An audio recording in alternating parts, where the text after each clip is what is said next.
নমস্কার বন্ধুরা, আজকে আমি বাঙালির খুবই প্রিয় একটি জনপ্রিয় রেসিপি মাছের মাথা দিয়ে মুড়িঘণ্ট আপনাদের সঙ্গে শেয়ার করছি। প্রত্যেক বাড়িতেই এই রেসিপিটা বানানো হয়ে থাকে, তবে প্রত্যেক বাড়ির বানানোর কায়দা একটু হলেও তফাৎ হয়। আজকে আমি আমার মা যেভাবে বানাতো বা আমি আমার মার থেকে যেভাবে শিখেছি সেই রকমভাবে আপনাদের বানিয়ে দেখাবো। এই মুড়িঘণ্টটা একদমই ঝরঝরে হয়, একটুও গায়ে গায়ে লেগে থাকে না, আর অনেকটা পোলাওয়ের মতোই রান্নাটা করা হয়। তাহলে চলুন দেখে নিন আজকের রেসিপি। সঙ্গে আছি আমি আপনাদের বন্ধু হুয়া। আমার চ্যানেলে আপনাদের সবাইকে স্বাগত জানাচ্ছি। চলুন তাহলে শুরু করা যাক মাছের মাথা দিয়ে মুড়িঘণ্ট রেসিপি। প্রথমে আমি মাছের মাথাগুলোকে ভালো করে ধুয়ে নেওয়ার পরে নুন আর হলুদ মাখিয়ে নিচ্ছি। নুন হলুদ মাখিয়ে নেওয়ার পরে এগুলোকে আমি 10 মিনিট এভাবে রেখে দেব। এবার একটা বাটির মধ্যে নিয়ে নিচ্ছি গোবিন্দভোগ চাল। মুড়িঘণ্ট বানাবার জন্য আমরা সাধারণত এই গোবিন্দভোগ চালটাই ইউজ করি। চালটাকে বেশ কয়েকবার ভালো করে ধুয়ে নেব, যতক্ষণ না পরিষ্কার জল বেরোচ্ছে। এবার রান্নাটা শুরু করছি। গ্যাস অন করে কড়াই বসিয়ে দিয়ে কড়াতে দিয়ে দিলাম পরিমাণ মতো সর্ষের তেল। মাছের এই ধরনের রান্না সাধারণত আমরা সর্ষের তেলেই করে থাকি। তেলটা ভালো করে গরম করে নেওয়ার পর এবার এর মধ্যে প্রথমেই মাছের মাথাগুলো ভেজে নিচ্ছি।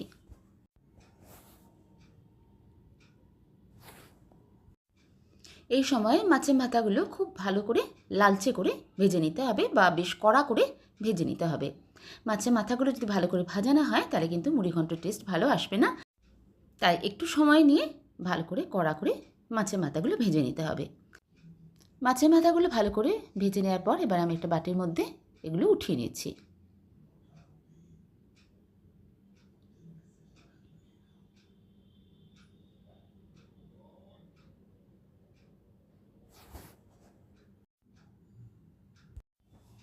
এই তেলের মধ্যেই এবার বাকি রান্নাটা করব।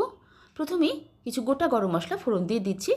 এখানে আমি নিয়ে নিয়েছি বেশ কয়েকটা ছোটো এলাচ, দারচিনি, লবঙ্গ, আর এর সাথে দিয়ে দিচ্ছি 2টো তেজপাতা, একটা শুকনো লঙ্কা আর হাফ চামচ সাদা জিরে।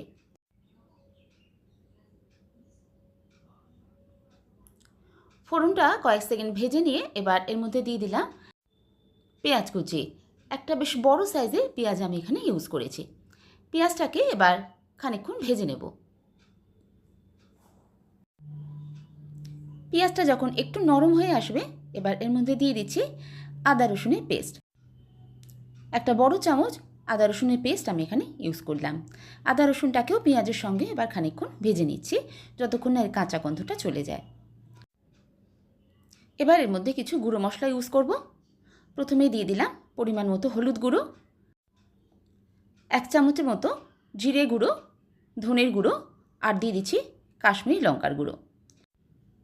গুঁড়ো মশলাগুলো এবার কিছুক্ষণ কষে নেব। এই সময় ফ্লেমটাকে আমি একদম লোতেই রেখেছি যাতে মশলাটা পুড়ে না যায়।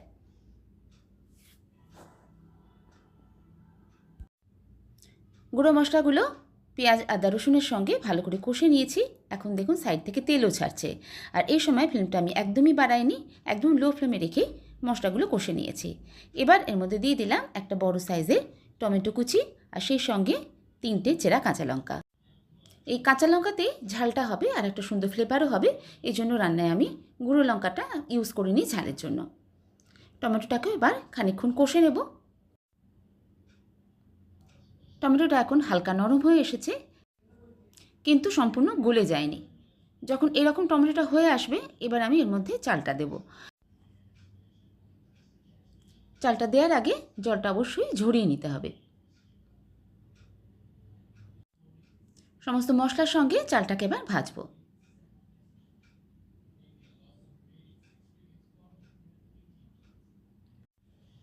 মিনিট 3 ধরে চালটাকে ভালো করে ভেজে নিতে হবে।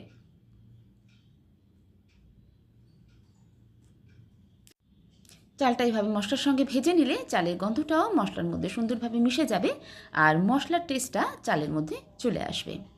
ভাজতে ভাজতে এবার আমি এখানে দিয়ে দিলাম 1 মুঠো কাজু আর 1 মুঠো কিশমিশ। আমি মুড়িঘণ্ট রান্নার সময় এইভাবে কাজু কিশমিশ একটু ইউজ করি। এগুলো মুখে পড়লে খাওয়ার সময় খুব সুন্দর টেস্ট লাগে। যদি আপনারা এরকম না করে থাকেন একবার এভাবে করে খেয়ে দেখবেন, খেতে খুবই ভালো লাগে। খুব ভালো করে চালটা মশলার সঙ্গে ভেজে নিয়েছি। এবার এর মধ্যে মাছের মাথাগুলো আমি অ্যাড করে দিলাম। মাছের মাথাগুলো এবার একটু নাড়াচাড়া করে নেব চালের সঙ্গে।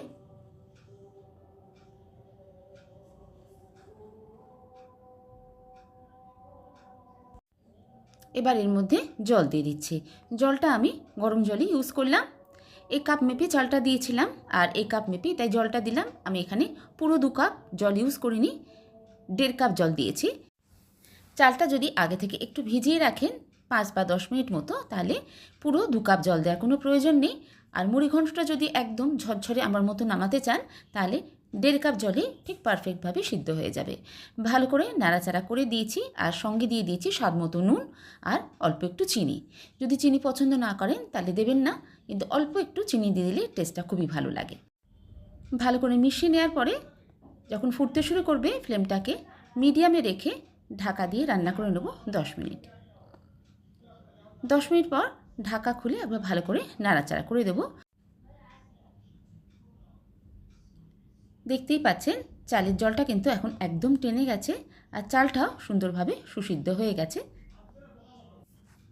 এখনই কতটা ঝরঝরে লাগছে। এবার এর মধ্যে দিয়ে দেব গরম মশলার গুঁড়ো আর 1 চামচ ঘিও দিয়ে দিলাম। মুড়িঘণ্ট রান্নায় লাস্টে নামাবার আগে ঘি আর গরম মশলাটা কিন্তু অবশ্য করে দিতে হবে। এতে মুড়িঘণ্টে স্বাদ আর গন্ধটা অপূর্ব হয়। হালকা হাতে ভালো করে মিশিয়ে নিচ্ছি। দেখুন মুড়িঘণ্টটা কিন্তু একটুও গায়ে লাগা হয়নি বা একটু মাখা মাখা মতো হয়নি। প্রত্যেকটা চাল দেখুন কি সুন্দর আলাদা আলাদা এখনই রয়েছে। এটাকে ভালো করে মিশিয়ে নেওয়ার পর আবার আমি 2 মিনিটের জন্য ঢাকা দিয়ে দেবো আর এখন একদম লো ফ্লেমে রাখবো। এতে ঘি আর গরম মশলার গন্ধটা সুন্দরভাবে রান্নার মধ্যে ছড়িয়ে যাবে। মুড়িঘণ্ট এখন একদম রেডি। গ্যাসের ফ্লেমটা অফ করে দিয়েছি। বানিয়ে নিলাম আমি আমার মতো করে একদম ঝরঝরে মুড়িঘণ্ট। মুড়িঘণ্ট রেসিপিটা আপনাদের কেমন লাগলো অবশ্যই জানাবেন। আপনারাও নিশ্চয়ই বাড়িতে বানিয়ে থাকেন। তবে আজকে আমার রেসিপিটা কেমন লাগলো অবশ্যই আমাকে কমেন্টে জানাবেন। ভালো লাগলে একবার হলেও অন্তত এইভাবে বানিয়ে খাবেন। আশা করছি আপনাদেরও ভালো লাগবে।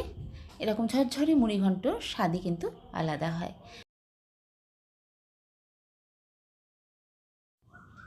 পুরনো বন্ধুদের অনেক ধন্যবাদ আমার পাশে থাকার জন্য। আর যদি আজকে আমার চ্যানেল প্রথম ভিজিট করছেন, তাহলে চ্যানেলটা সাবস্ক্রাইব করে নেওয়ার অনুরোধ রইল। আর আসি বন্ধুরা, আবার কোনো নতুন রেসিপি নিয়ে আপনাদের সঙ্গে দেখা হচ্ছে। সবাই ভালো থাকবেন, সুস্থ থাকবেন। সবাইকে অসংখ্য ধন্যবাদ।